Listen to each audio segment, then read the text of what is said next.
आपको बहुत समय से इंतज़ार था इस पार्ट का, जो कि आपको पता है बहुत ही महत्वपूर्ण है, क्योंकि द संस्कृत एजुकेशन की ओर से एक बहुत ही बढ़िया सीरीज़ आई थी, संस्कृत अनुवाद प्रथम भाग। उसके बाद आज मैं बहुत दिनों बाद संस्कृत का अनुवाद द्वितीय भाग लेकर के आया हूँ। इसमें विशेष क्या है, कारक एवं विभक्तियों का प्रयोग। देखते हैं इनका प्रयोग कैसे सीखते हैं। तो चलिए आज हम कारक एवं विभक्ति प्रयोग के बारे में पढ़ने जा रहे हैं। सबसे पहले मैं आपको एक बात स्पष्ट कर दूं, द संस्कृत एजुकेशन हमेशा से इसका ध्येय एक ही चीज़ रहा है कि पूरे देश में या विदेश में हमेशा संस्कृत भाषा की उन्नति हो। जैसे कि आप देख ही पा रहे हैं, यह चैनल देश में और विदेश में संस्कृत भाषा के विकास और बातचीत ज़्यादा से ज़्यादा कर पाएँ और संस्कृत भाषा का प्रचार हो, इसी के लिए बनाया गया है। आगे बढ़ते हैं अपने विषय की तरफ, धीरे धीरे ही सही, परंतु जैसा हमने पिछले भाग में देखा था, हम अनुवाद करना सीख गए थे। अब इस भाग में क्या है, प्रथम भाग में हमने लकारों के बारे में पढ़ा था, जैसे सह पठति, सह पठिष्यति, सह पठतु, सह पठेत, सह अपठत। इस प्रकार से हमने सीख लिया था। अर्थात रामः पठति, रामः पठिष्यति, इस प्रकार के वाक्य हम लोग बनाना सीख गए थे। तो सबसे पहले दूसरे भाग में, जैसे कि हमें पता है, हम लोग कारकों के बारे में पढ़ने जा रहे हैं। इस भाग में हम कारकों के बारे में पढ़ेंगे। सरल भाषा में कहा जाए तो शब्द रूप दो प्रकार के होते हैं, संज्ञा शब्द रूप और सर्वनाम शब्द रूप। यहाँ हम लोग देखेंगे कि आखिर परिभाषा क्या है इन सब की। तो चलिए पहले देखते हैं परिभाषा। पहले देखिए, सबसे जरूरी है कि लिंग। यहाँ देख रहे हैं शब्द का प्रयोग पुरुष जाति, स्त्री जाति या इन दोनों से अलग बेजान वस्तु के लिए किया जाए, उसे लिंग कहते हैं। संस्कृत में तीन प्रकार के होते हैं। संस्कृत में लिंग तीन प्रकार के होते हैं, पुल्लिंग, स्त्रीलिंग, नपुंसकलिंग। सामान्य सी बात बता दूं, जो लास्ट का वर्ण होता है उस आधार पर संस्कृत भाषा में लिंग बताए जाते हैं। फिर भी यहाँ देखते हैं, पुल्लिंग पुरुष जाति का बोध कराने वाले शब्दों को पुल्लिंग कहते हैं, अथवा अंत में यदि अ हो, इस प्रकार के शब्दों को पुल्लिंग कहते हैं। उसी प्रकार स्त्रीलिंग, लिंग शब्द से स्त्री जाति का बोध कराने वाले शब्दों को स्त्रीलिंग कहते हैं, परंतु संस्कृत में वर्ण के आधार पर है। इसी प्रकार नपुंसक लिंग क्या होता है, स्त्री तथा पुरुष जाति से अलग किसी वस्तु या स्थान का बोध कराने वाले शब्दों को नपुंसक लिंग कहते हैं।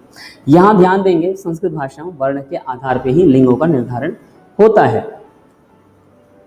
अब यहाँ पे वचन देखेंगे, चाहे स्त्रीलिंग हो, चाहे पुल्लिंग या नपुंसक लिंग, तीनों में ही तीन वचन होते हैं, या धातु रूप हो उसमें भी तीन वचन होते हैं। जैसे जिन शब्दों से किसी प्राणी, वस्तु या स्थान की एक, दो या अधिक संख्याओं का बोध हो, वचन कहते हैं। संस्कृत में ना वचन तीन प्रकार के होते हैं। एक वचन, जिन शब्दों से किसी एक वस्तु का बोध होता है उसे एक वचन कहते हैं। द्विवचन, जिन शब्दों से किसी वस्तु की दो संख्याओं का बोध होता है उसे द्विवचन कहते हैं। बहुवचन, जिन शब्दों से वस्तु की अनेक संख्याएं होने का बोध होता है उसे बहुवचन कहते हैं। कारक और विभक्ति, यहाँ देखेंगे कारक संज्ञा आदि शब्दों के जिस रूप से क्रिया के साथ उसका संबंध जाना जाए वह कारक कहलाता है। विभक्ति, कारकों को बताने के लिए जो प्रत्यय लगाए जाते हैं उन्हें विभक्ति कहते हैं। तो आप यहाँ इस बात को अच्छे से जान गए होंगे कि कारक क्या होता है और विभक्ति क्या होते हैं। आगे बढ़ते हैं। तो अब जब हमें पता लग गया तो आखिर कारक क्या होते हैं, कुछ सोचो आप भी, आखिर कारक क्या होते हैं। हम लोग पहली, दूसरी, तीसरी क्लास से पढ़ के आ रहे कारक, परंतु आज तक हमें कारकों के बारे में पता ही नहीं है। अब यहाँ देखते हैं, इंग्लिश में कारकों को प्रीपोशंस कहते हैं। कारक का संस्कृत अर्थ एवं प्रयोग अनुवाद के लिए इस पीपीटी वीडियो सामग्री में हम सीखेंगे। अब यहाँ ये देखते हैं सबसे पहले कि भाई ये कर्ता क्या होता है। कर्ता ने, इसी को हम लोग कर्ता ने को ही प्रथमा विभक्ति कहते हैं।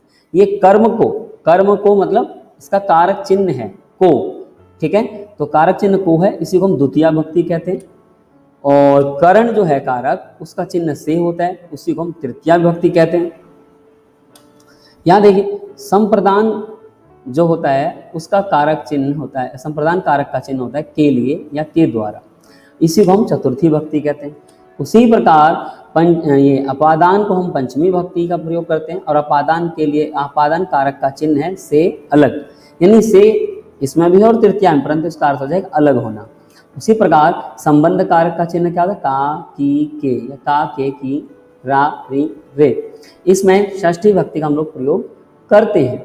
इसी प्रकार ये अधिकरण कारक का चिन्ह क्या होता है, में और पर, इस प्रकार से हम लोग यहाँ पर सप्तमी विभक्ति का प्रयोग करते हैं। तो एक बार ध्यान से इनको देख लीजिए, आपको याद कंठस्थ हो जाना चाहिए कि भाई देखो पहले तक कारक क्या है ये पता होना चाहिए, फिर इसका चिन्ह पता होना चाहिए, और इस कारक को ही संस्कृत में कौन सी विभक्ति कहते हैं ये पता होना चाहिए। उम्मीद है आप सबको पता हो गया होगा। तो अब आगे बढ़ते हैं, कारक के भेद हमें पता लग गया पूरे तरीके से। अब जैसा मैंने आपको कहा था कर्ता कारक में प्रथमा विभक्ति लगती है, उसी प्रकार कर्म कारक कौन सी लगेगी जल्दी बताओ, द्वितीया विभक्ति। आप अगली स्लाइड आने से पहले ही आंसर दे सकते हैं। करण कारक में तृतीया विभक्ति लगती है, उसी प्रकार संप्रदान में क्या लगेगी, यहाँ चतुर्थी विभक्ति लगती है। उसी प्रकार यहाँ पे अपादान कारक में पंचमी विभक्ति लगती है। संबंध कारक में षष्ठी विभक्ति लगती है। अधिकरण कारक में सप्तमी विभक्ति का ही प्रयोग होता है। अब यहाँ पे एक बात समझना बहुत जरूरी है। अब हम इन सब कारकों का अर्थ समझते हैं, ठीक है। यानी हम कारक समझ के अर्थ भी समझ लेते हैं। कैसे? बहुत ही सरल तरीके से मैं आपको समझा रहा हूँ। यदि आपको ये वीडियोस लगातार अच्छी लग रही हैं, समझ में आ रही है, तो प्लीज़ लाइक जरूर कर दिया कीजिए, क्योंकि आपका एक लाइक आगे हमें बहुत ज़्यादा मोटिवेट करता है और वीडियोस बनाने के लिए। अब यहाँ देखते हैं कैसे समझा जाता है। जैसे कि आप यहाँ पर देख रहे हैं, मैं आपको बता देता हूँ। जैसे कि सबसे पहले कारक के भेद, हिंदी, संस्कृत तथा अन्य प्राचीन भाषाओं में कारक के 7-8 भेद होते हैं, जो विभक्ति चिन्ह सहित निम्न प्रकार के हैं। यहाँ मैं आपको एक बात समझा दूँ, यहाँ मैं आपको कुछ चीज़ें बता रहा हूँ। विभक्ति, कारक, विभक्ति और प्रीपोजिशन, इन चारों को एक जगह मैंने एकत्रित करने की कोशिश की है। चलिए देखते हैं। जैसे यहाँ पे देखते हैं प्रथमा, द्वितीया, तृतीया, चतुर्थी, पंचमी, षष्ठी, सप्तमी तक तो विभक्ति होती है, परंतु संबोधन भी हम लोग काउंटिंग करते हैं यहाँ पे। अब इसके बाद देखते हैं प्रथमा विभक्ति को ही कर्ता कारक कहते हैं। इसका चिन्ह क्या होगा? ने। अच्छा, अंग्रेजी भाषा में बता सकते हैं इसका प्रीपोजिशंस क्या होते हैं? बताइए।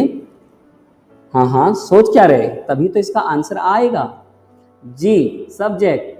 चलिए द्वितीया देखते हैं, कर्म कारक। चिन्ह क्या होगा जल्दी बताओ? जी हाँ, को। और इसको अंग्रेजी भाषा ऑब्जेक्ट या टू की तरफ प्रयोग करते हैं। करण, तृतीया विभक्ति में क्या लगता है? करण कारक। अब करण कारक का चिन्ह क्या है, कौन बताएगा? जी हाँ, से और के द्वारा, और विद या बाई अंग्रेजी में प्रायः प्रयोग होते हैं। चतुर्थी विभक्ति में संप्रदान कारक लगता है और इसका चिन्ह होता है के लिए, और इसमें अंग्रेजी में फॉर का प्रयोग हम प्रायः करते हैं। अब पंचमी विभक्ति में देखते हैं। पंचमी विभक्ति में अपादान कारक लगता है, चिन्ह से होता है परंतु अलग होने के अर्थ में, और अंग्रेजी भाषा में हम इसको फ्रॉम कहते हैं। षष्ठी विभक्ति में संबंध कारक होता है, का, की, के, रा, री, रे का प्रयोग करते हैं, और अंग्रेजी भाषा में ऑफ का या ओनरशिप का प्रयोग करते हैं। अधिकरण के लिए में और पर का प्रयोग करेंगे चिन्ह का, और इंग्लिश भाषा में इन एंड ऑन। संबोधन के लिए संबोधन सामान्य शब्द संबोधन, और आपका ये षष्ठी भक्ति ऐसा माना नहीं जाता, तो 6 ही कारक ऐसा होता है। और आगे देखते हैं हम लोग यहाँ पे हे, अरे, भो एंड कॉल, ठीक है। संस्कृत में हे, अरे या भो का प्रयोग होगा और कॉल के लिए, ठीक है। तो संबोधन और प्रथमा भक्ति एक तरीके से ही प्रयोग होते हैं। अब यहाँ ये कुछ नियमों को हम पढ़ लेंगे। मैं पिछली वीडियोस में सब कुछ समझा चुका हूँ, फिर भी एक बार सोच रहा हूँ आपका रिवीजन करवा दूं, अभ्यास करा दूं, क्योंकि हम अनुवाद का दूसरा भाग सीखने जा रहे हैं, कारकों का और विभक्तियों का सही से प्रयोग करना, ठीक है। संस्कृत में हमें इन सभी कारक चिन्ह के बारे में पता होना चाहिए। इनके साथ साथ हमें वचन, लिंग, कारक और विभक्ति का भी ज्ञान होना चाहिए। संस्कृत में अंत वाले वर्ण में जो अक्षर हैं उसी आधार पे उसका नाम होता है, जैसे कि अकारांत, आकारांत इत्यादि, जिसके अंत में आकारांत मतलब आ हो, इसी से स्त्रीलिंग बनता है। अतः लिंगों का आधार वर्ण होता है। वर्ण विच्छेद में जब राम शब्द का वर्ण विच्छेद र हलंत प्लस आ प्लस म हलंत प्लस अ किया जाता है तो उसके अंत में हमें अ मिलता है और वह शब्द अकारांत शब्द रूप में आता है। वैसे ही अगर अंत में आ ई हो तो वह आकारांत या इकारांत शब्द रूप होगा।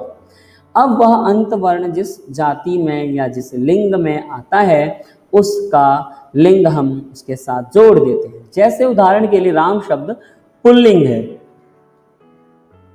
तो वह अकारांत पुल्लिंग शब्द रूप है। यहां देखते हैं, यदि शब्द के वर्ण विच्छेद में र, री या मूर्धन्य श हो तो उस शब्द के शब्द रूप में न को अण हो जाता है। राम शब्द रूप में और नर शब्द रूप में आप देख सकते हैं पिछले वीडियोज में भी। सभी संज्ञा शब्द रूपों का अपना एक अलग रूप होता है और इसके अर्थ भी अलग अलग होते हैं। सर्वनाम शब्द रूप के अंतर्गत बस इदम शब्द रूप को छोड़कर जिस तरह से तत् शब्द रूप चलते हैं वैसे ही बाकी के सर्वनाम शब्द रूप भी चलते हैं, पर जो बाकी के शब्द रूप होते हैं उनके अर्थ तत् शब्द रूप से अलग होते हैं। यहाँ मैं आपको एक बात बता दूं, जितने भी संज्ञा शब्द हैं, चाहे मृग हो, अश्व हो, नर हो, बालक हो, यानी इनमें पर्याय देखने को मिलते हैं। हजारों शब्द मिलते हैं अकारांत वाले, इसी प्रकार हजारों शब्द मिलेंगे आकारांत वाले, इसी प्रकार म हलंत वाले भी। परंतु सर्वनाम में क्या है, सर्वनाम में हजारों शब्द रूप नहीं बनते। सर्वनाम में सिर्फ और सिर्फ 3 शब्द रूप बनते हैं, एक पुल्लिंग, एक स्त्रीलिंग, एक नपुंसकलिंग। बस ध्यान देंगे समानता का।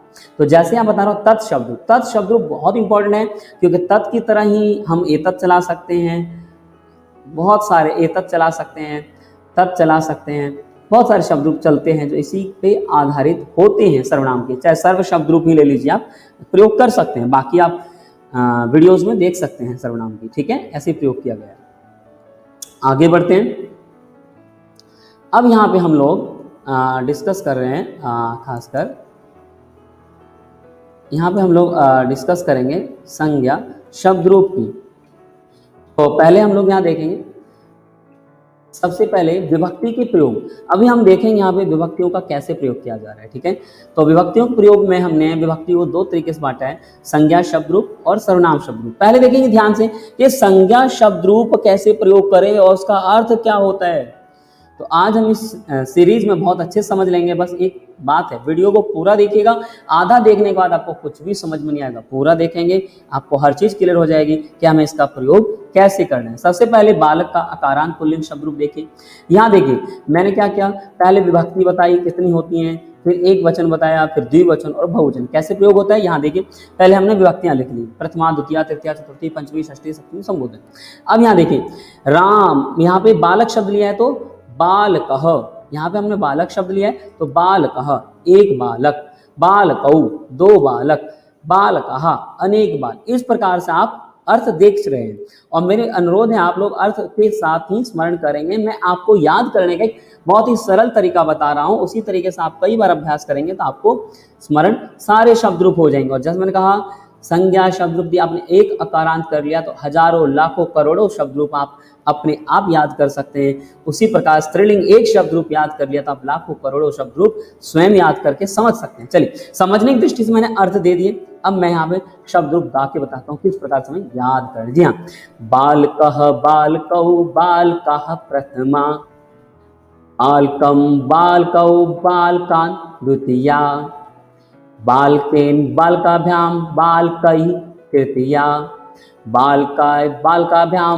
बालकेभ्यः चतुर्थी, बालकात् बालकाभ्यां बालकेभ्यः पंचमी, यहाँ बालकस्य बालकयो बालकानां षष्ठी, बालके बालकयो बालकेषु सप्तमी, हे बालक हे बालकौ हे बालकः संबोधन। उम्मीद है इस सॉन्ग की तरह आप इन शब्द रूपों को सरलता से याद कर लेंगे और इनके अर्थ को भली भांति से समझ लेंगे। क्योंकि अगर मान लो मैं बालकात की जगह गृहात का प्रयोग करूंगा, उसका मतलब क्या होगा, एक घर से। मैंने वहां यदि मान लीजिए एक शब्द का प्रयोग किया गजाए, बालकाय की जगह गजाए, तो एक हाथी के लिए। इस प्रकार से अर्थ हम लोग निकालने की कोशिश करेंगे। बहुत सारे अर्थ अपने आप निकाल, बस हमें क्या करना है, यहाँ मैं आपको समझा देता हूँ। जब भी कोई पुल्लिंग शब्द आएगा हमें ये बालक शब्द एडिट करना है, ये बालक शब्द एडिट करना है, बस हम सारे संज्ञा शब्द रूप अपने आप प्रयोग कर पाएंगे।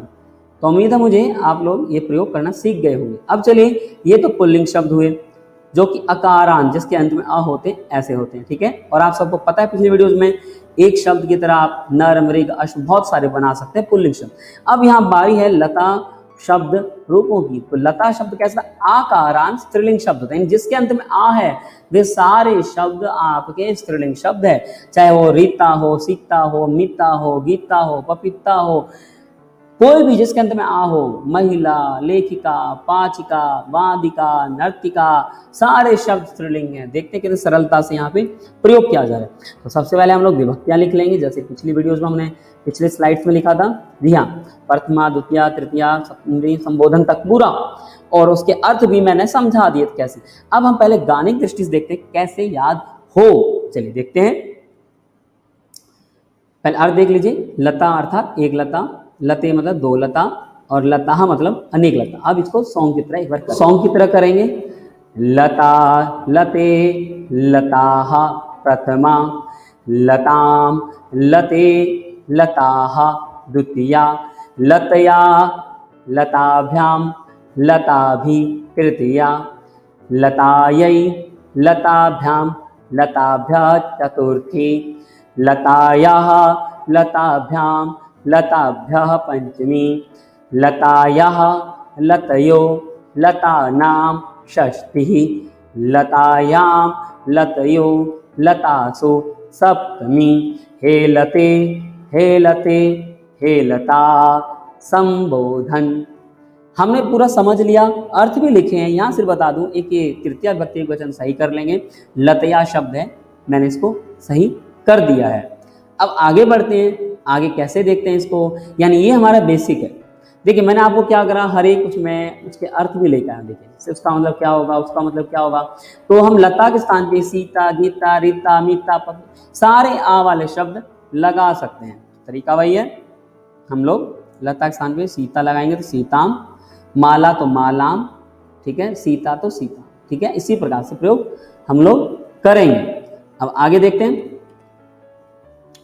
अब यहाँ पे हम लोग फल अकारांत पुल्लिंग नपुंसकलिंग शब्द रूप देख लेंगे। फलम का अब देखिए, फलम में क्या है, सेम यही है।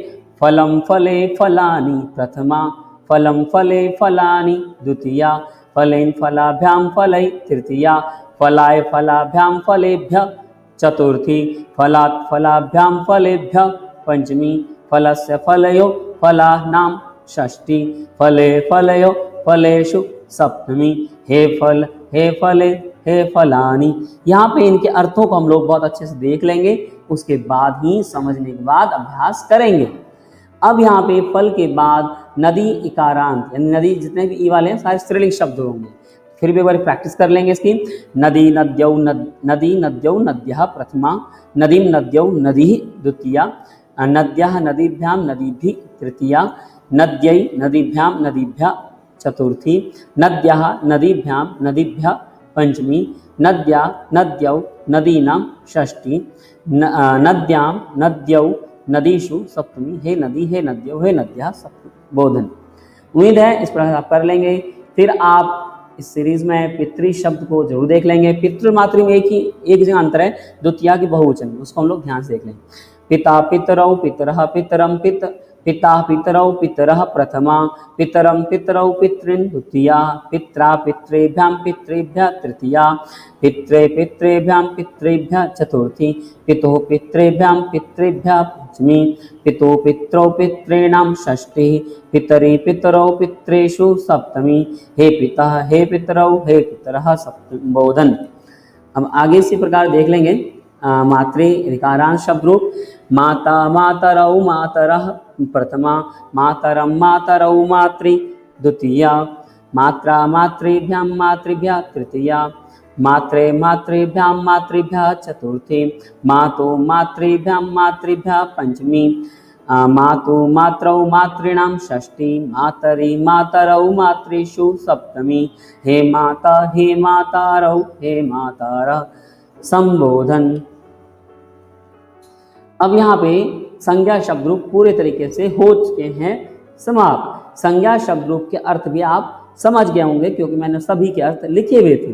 अब यहाँ सर्वनाम की बारी। सर्वनाम शब्द रूप को समझें कैसे। संज्ञा के स्थान पर प्रयुक्त होने वाले शब्द सर्वनाम कहलाते हैं। इनके रूप तीनों लिंगों में भिन्न भिन्न होते हैं। सर्वनाम शब्द रूपों में कारक के अंतर्गत संबोधन कारक नहीं होता। यहाँ ये पॉइंट करने वाली चीज है, सर्वनाम शब्द रूपों के में कारक के अंतर्गत संबोधन कारक नहीं होता, क्योंकि यहाँ पे यह वह इसका उसका करके प्रयोग होता है। संज्ञा को ही सर्वनाम कहते हैं। ठीक है, तो आगे देखते हैं। तत् शब्द रूप पहले देखेंगे कि कैसे प्रयोग होगा, उसका अर्थ क्या होता है। ठीक है, यहाँ देखिए तत् शब्द रूप आ गया।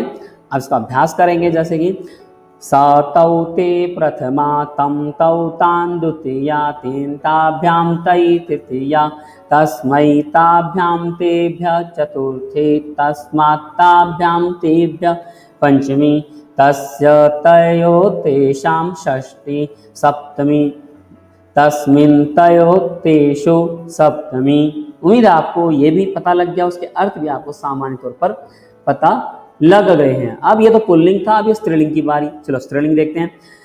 सा ते ता प्रथमा, ताम ते ता द्वितीया, तया ताभ्यां ताभि तृतीया, तस्यै ताभ्यां ताभ्य चतुर्थी, तस्या ताभ्यां ताभ्य पंचमी, तस्याः तयो तासां षष्ठी, तस्यां तयो तासु सप्तमी। उम्मीद है आपको तत्स्त्रीलिंग शब्द रूप भी अच्छे से पता लग गया होगा। परेशान नहीं होना, अच्छे से समझना है। पूरी वीडियो अच्छा आराम से देखना पूरा, ताकि हम समझ पावे। तत् नपुंसकलिंग शब्द रूप, यहाँ देखिए कितना आराम से बताया गया है।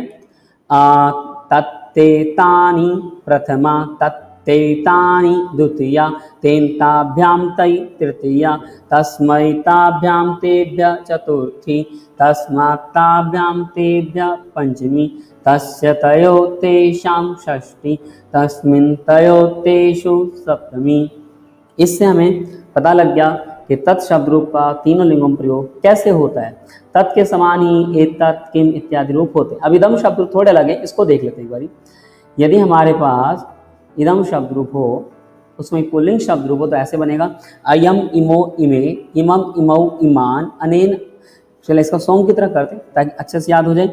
अयम इमो इमे प्रथमा, इमम इमौ इमान द्वितीया, अनेन आभ्याम एभि तृतीया, अस्मै आभ्याम एभ्यः चतुर्थी, अस्मात् आभ्याम एभ्यः पंचमी, अस्य अनयो एषां षष्ठी, अस्मिन् अनयो एषु सप्तमी। इस प्रकार से आपको इसके भी अर्थ दिखाई दे रहे हैं। अब इसके बाद स्त्रीलिंग शब्द रूप देखते हैं। यम इमे इमाः प्रथमा, इमाम इमे इमाः द्वितीया, अनया आभ्याम आभि तृतीया, अस्यै आभ्याम आभ्यः चतुर्थी, अस्याः आभ्याम आभ्यः पंचमी, अस्याः अनयो आसां षष्ठी, अस्याम अनयो आसु सप्तमी। इस प्रकार से हमें इदम शब्द रूप के स्त्रीलिंग भी शब्द रूप पता लग गया। अब नपुंसकलिंग देखेंगे। इदम इमे इमानि प्रथमा, इदम इमे इमानि द्वितीया, अनेन आभ्याम एभि तृतीया, अस्मै आभ्याम एभ्यः चतुर्थी, अस्मात् आभ्याम एभ्यः पंचमी, अस्य अनयो एषां षष्ठी, अस्मिन् अनयो एषु सप्तमी।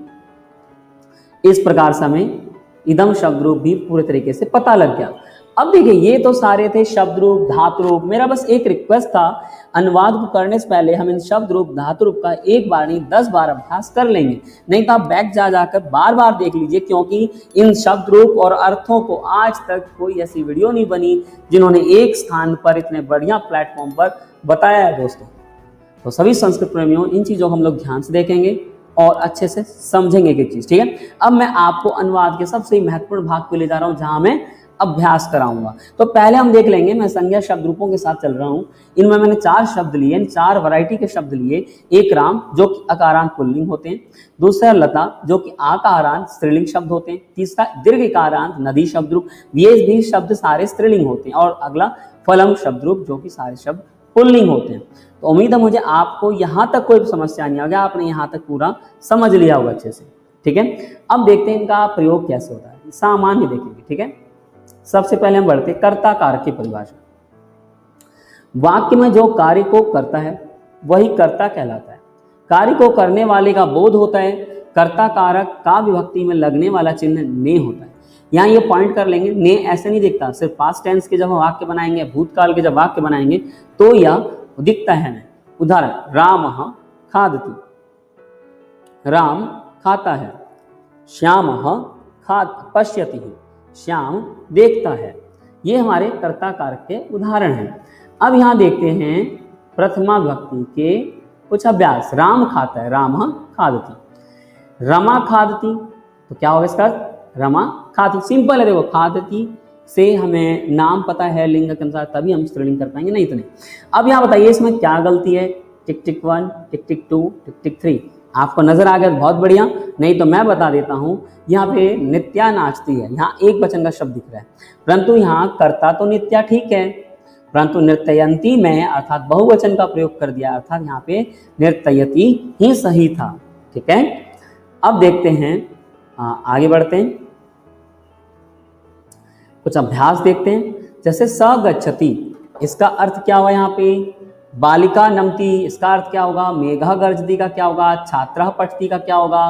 प्रज्ञा हस्ती का क्या होगा? सा स्मरती का क्या होगा? गजा चलती, बालकः पठति, मयूरा नृत्यति, महिला पश्यति, छात्रा पठन्ति, खगाः कूजन्ति, बालकाः भ्रमन्ति, ता नृत्यन्ति, ते नमन्ति। आप इन सभी के हिंदी अनुवाद कमेंट बॉक्स में यहाँ पे लिखेंगे, ताकि मैं भी देखता हूँ कितने बच्चे सही से अनुवाद कर पाते हैं, यहाँ कितने संस्कृत प्रेमी सही से अनुवाद कर पाते हैं। चलिए आगे बढ़ते हैं द्वितीया विभक्ति की तरफ। अब द्वितीया में क्या होगा? पुल्लिंग शब्द जो भी होगा आकारांत, वो में मां लग जाएगा एक्स्ट्रा, जैसे हम देख रहे हैं यहाँ पे मां। तो यहाँ पे रामम, इसी प्रकार स्त्रीलिंग में लताम, और नदी शब्द में नदीम, और फल शब्द में फलम। तो हमने सारे लिंग लिए हैं, स्त्रीलिंग के 2 शब्द लिए हैं, लता और नदी। देखते हैं आगे। अब यहाँ देखिए, कर्म कारक की पहले परिभाषा पता होनी जरूरी है। यहाँ पे क्या कहा जा रहा है ये समझेंगे। वाक्य में की गई क्रिया का प्रभाव जिस व्यक्ति या जिस वस्तु पर पड़ता है उसे कर्म कहते हैं। अब यहाँ देखिए, एक वाक्य है, कर्म कारक का विभक्ति चिन्ह को होता है, ठीक है। जब हिंदी में देखें, मैंने उसको देखा, इस प्रकार। उदाहरण, राम फलम खादति, तो आपको पता है, इस प्रकार से पता लग गया, बालका फलम खाती, फलम शब्द कर्म कारक। आप मुझे बताइए, बालिका पुस्तकम पढ़ती, हिंदी पहले बना लीजिए और देखिए को चिन्ह कहाँ पे आ रहा है, लगा लिया होगा पता। अब यहाँ जो दिख रहा है लाल कलर से जो शब्द लिखा है, वही कर्म कारक यानी द्वितीया विभक्ति का है, ठीक है। तो उम्मीद है आपको बहुत अच्छे समझ में आ रहा होगा। अब आगे बढ़ते हैं। यहाँ देखिए, बालका खादती, ये हम कर चुके हैं, ठीक है। अब ये बीच में जो ऐड होता है ना, इसी के लिए हमें विभक्ति या कारकों की आवश्यकता पड़ती है। यहाँ देखिए, बालका फलम खादती, बालका खाती हम कर्म कारक में, कर्ता कारक में कर चुके थे पीछे, कर्ता कारक प्रथमा विभक्ति में। द्वितीया में फलम जो एक्स्ट्रा आया, इसी का नाम है कर्म कारक, इसी का नाम है द्वितीया विभक्ति। और आप समझ ही गए होंगे, मां हलंत आया, तो ठीक है, एक वचन। अब यहाँ देखते हैं हम आगे कुछ अभ्यास द्वितीया विभक्ति। सुरेश हमारे पास एक शब्द है, आप सुरेश के स्थान पर राम, बालक, श्याम, घनश्याम, गणेश, बलराम, कोई भी शब्द ले लीजिए, सारे शब्द यहाँ चलेंगे। अब अभ्यास देखते हैं। आगे गच्छति शब्द है, ठीक है, सुरेश गच्छति, यानी सुरेश जाता है। यहाँ पे महिला कोई भी नाम आ सकता है, सभी में सही रहेगा। अब देख गच्छति के साथ हमेशा द्वितीय विभक्ति अर्थात कर्म कारक आता है। चलिए बनाते हैं, इनका प्रयोग करते हैं। जैसे एक पुल्लिंग शब्द है सारे, ठीक है, तो कार्यालय क्या होगा, रामा रामो रामा रामम, करेक्ट। तो सुरेशः कार्यालयं गच्छति, सुरेशः वित्तकोशः वित्तकोशं गच्छति, तो राइट आंसर होगा सुरेशः वित्तकोशं गच्छति। सुरेशः प्रकोष्ठः प्रकोष्ठं गच्छति, सुरेशः विद्यालयं गच्छति, सुरेशः आपणं गच्छति, सुरेशः पुस्तकालयं गच्छति। आगे बढ़ते हैं, कुछ और अभ्यास करते हैं। अभ्यास बहुत करेंगे ताकि हमारा अनुवाद का दूसरा भाग अच्छे समझ में सबको आ जाए और हमको खुद भी आ जाए। भाई देखो प्रैक्टिस से सब कुछ होता है। यहाँ हम देख रहे हैं बालिका और एक पश्यति एक शब्द है। अब देखते हैं यहाँ पे को की सेंस हो रही है, बालिका से वृक्षम पश्यति, लाइक कुछ भी ऐसा वाक्य है तो को की सेंस आ ही रही है। देखिए यहाँ पे जैसे बालिका पर्णम पश्यति, बालिका चित्रम पश्यति। यहाँ मैं चित्रम क्यों बोल रहा हूँ, पर्णम क्यों बोल रहा हूँ, क्योंकि कर्म कारक द्वितीय भक्ति में नपुंसक लिंग में माँ ही लगता है। जैसे फलम फले फलानी, फिर द्वितीय में फलम आता, उसी प्रकार के वाक्य हैं।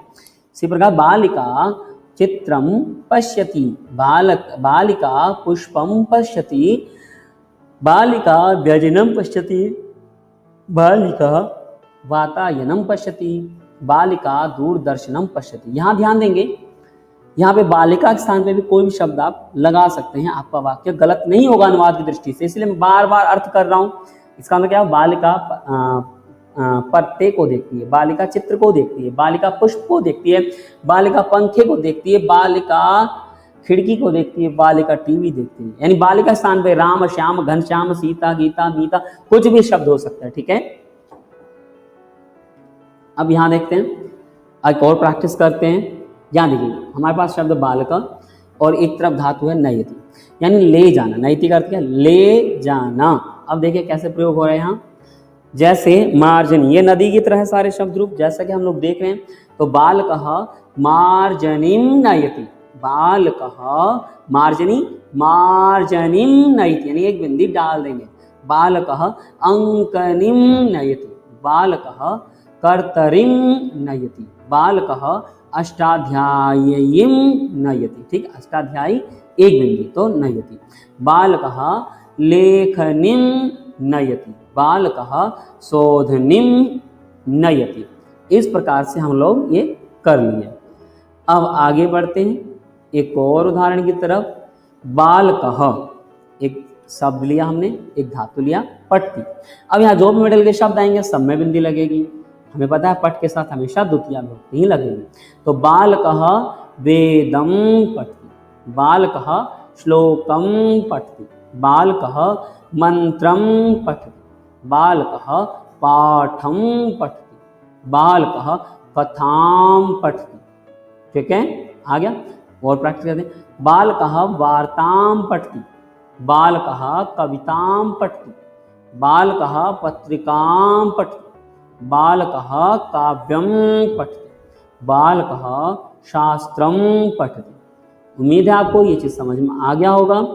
अब आगे बढ़ते हैं। पट्टी के बाद फिर एक बालक शब्द है, एक शब्द और लिया पश्यति। तो यहाँ देखिए पश्यति के साथ कैसे वाक्य बनते हैं और बनाते हैं, देखते हैं।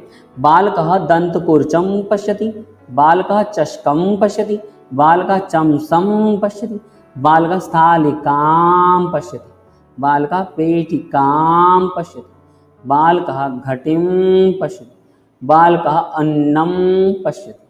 तो उम्मीद है मुझे ये सारी चीज़ें हम लोगों को पता लग गई है अच्छे से। अब आगे बढ़ेंगे। अब यहाँ पे तृतीया भक्ति देखते हैं किस प्रकार से करना है और कैसे समझना है।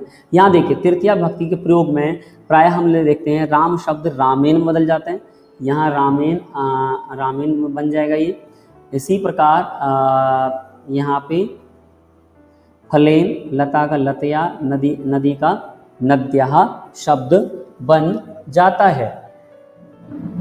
अब यहाँ पे आपको सभी को इतना तो पता लग गया कि हम लोगों को ये प्रयोग कैसे करना है। अब यहाँ पे आगे बढ़ने से पहले मैं आपको बता दूं, हम लोग आगे भी प्रयोग करेंगे। सबसे पहले चीज़ देख लेते हैं कि जो यहाँ रामेन शब्द यहाँ पे मैंने बताया था, दो जगह बहुत चेंज होता है, हमें वो चीज़ बहुत ध्यान से देखनी होती है। चलिए आगे बढ़ते हैं।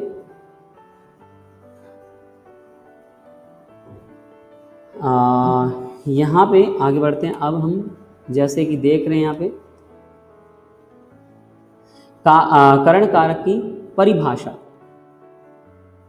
वह साधन जिसके द्वारा क्रिया की जाती है वह करण कारक कहलाता है। यानी जिसकी सहायता से किसी काम को अंजाम दिया जाता है वह करण कारक होता है, वह करण कारक कहलाता है। ठीक है, आगे देखते हैं।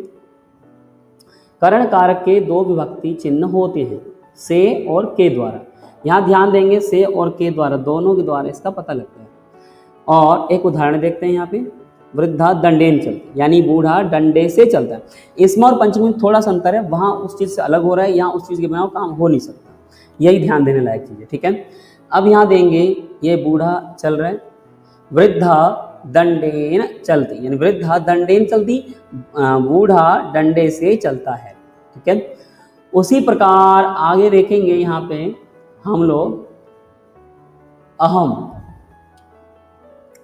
अब देखिए कैसे प्रयोग करते हैं। जैसे अहम हस्त, दंड, मुखम, द्विचक्रिका, नासिका, यहाँ बहुत सारे शब्द हैं, देखते हैं हम लोग कैसे प्रयोग करते हैं।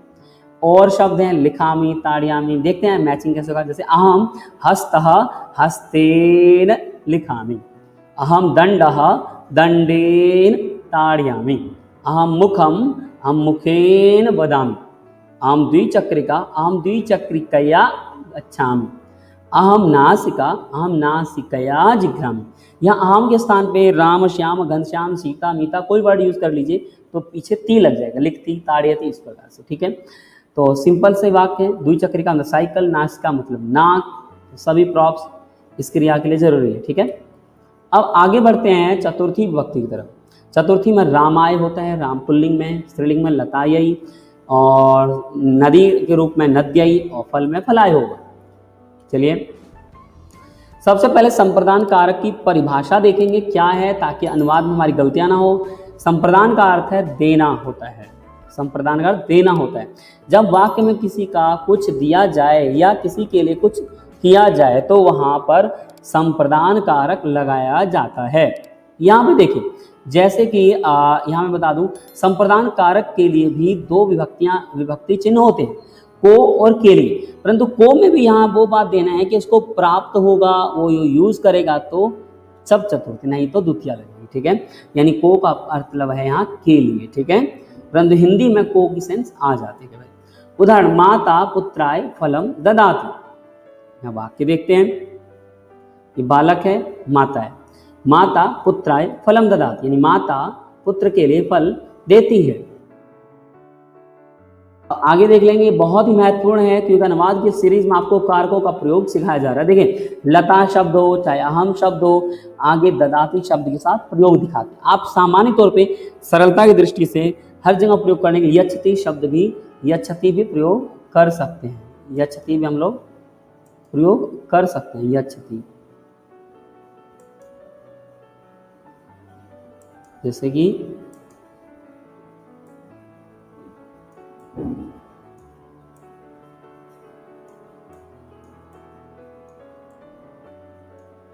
यहाँ हम लोग सही कर लेंगे, यच्छति का भी प्रयोग कर सकते हैं। ठीक है, इसको हम लोग ठीक कर लेंगे। और मैंने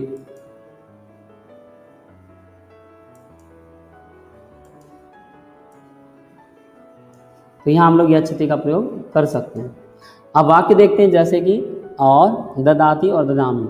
यदि संज्ञा प्रथम पुरुष का कोई वाक्य होगा ददाति, उत्तम होगा ददामी। ठीक है, अब यहाँ गोपाल, देखिए लता गोपाला, तो पंचमी चतुर्थी करेंगे तो गोपालाय मधुरम ददाति, लता शिक्षकाय ग्रंथम ददाति, लता ममतायै टिप्पणीं ददाति, पुष्पा धन लता पुष्पायै धनं ददाति, लता भगिन्यै सूचनां ददाति, लता श्रीमत्यै उपायनं ददाति, लता मित्राय संदेशम ददाति।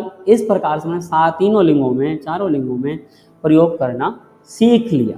इसी प्रकार अहम का आप प्रयोग स्वयं बनाइए। देखते हैं कौन कौन सही बना पाते हैं, कमेंट में आंसर जरूर कीजिएगा। अब पंचमी विभक्ति देखिए, इसमें पुल्लिंग में रामात की तरफ प्रयोग चलेंगे, स्त्रीलिंग में लताया, यदि नदी इकारांत शब्द रूप होगा नद्या और फलम शब्द रूप होगा तो फलात।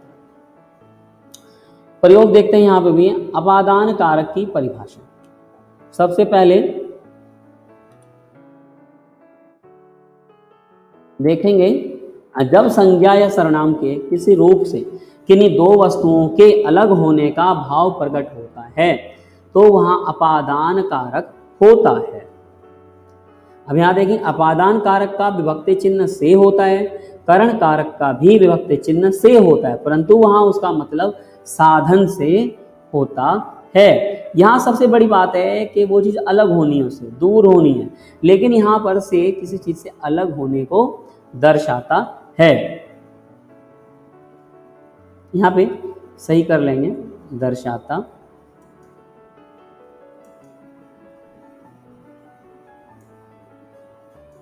आगे देखते हैं